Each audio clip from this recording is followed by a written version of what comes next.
Jelaskan. Nggak ada seorang sahabat pun yang kurang lebih untuk menyembah. Jelaskan. Atau ketika ada kematian dia melakukan tahlilan, tanya pada kiainya, Pak Kiai, antum mengadakan tahlilan, ada nggak dalilnya dari Nabi? Pernah nggak Nabi mengadakan tahlilan untuk Khadijah bintu Khuwailid ketika meninggal, untuk anaknya, untuk saudaranya, ada nggak? Nggak bakal ketemu sampai kapan juga. Itu dalil.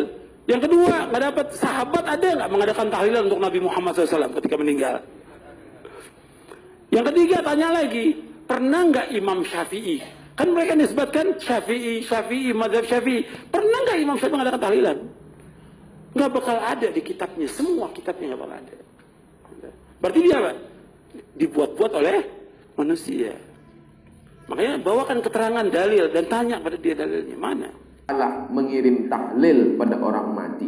La ilaha illallah, la ilaha illallah, la ilaha illallah. Ya Allah, sampaikanlah tahlil sebanyak 100 kali kepada almarhum fulan. Sampai apa tak sampai?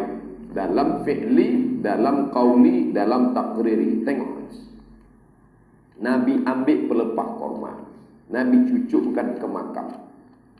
Sahabat bertanya, kenapa engkau cucukkan ke makam ni ya Rasulullah? Sebab orang di makam ini dua. Yang ini, makam ini aku tusukkan sebab dia membawa cakap orang. Cakap si A tentang si B disampaikan oleh C.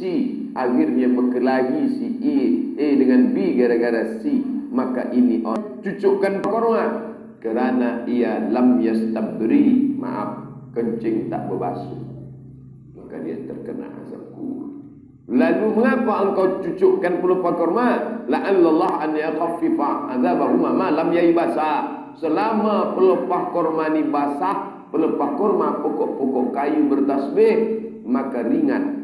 Itu menunjukkan tasbih pelepah korma sampai pada orang mati. Apa kata Imam Nawawi dalam kitab Al-Minhaj Syarah Sahih Muslim Ibn Al-Hajjaj? Nama kitabnya Sahih Muslim. Bila tak paham Sahih Muslim, tengok Syarah Sahih Muslim. Siapa menulis? Imam Nawawi, mazhab Syafi'i.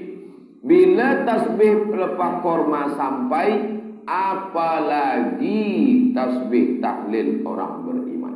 La ilaha illallah, la ilaha illallah.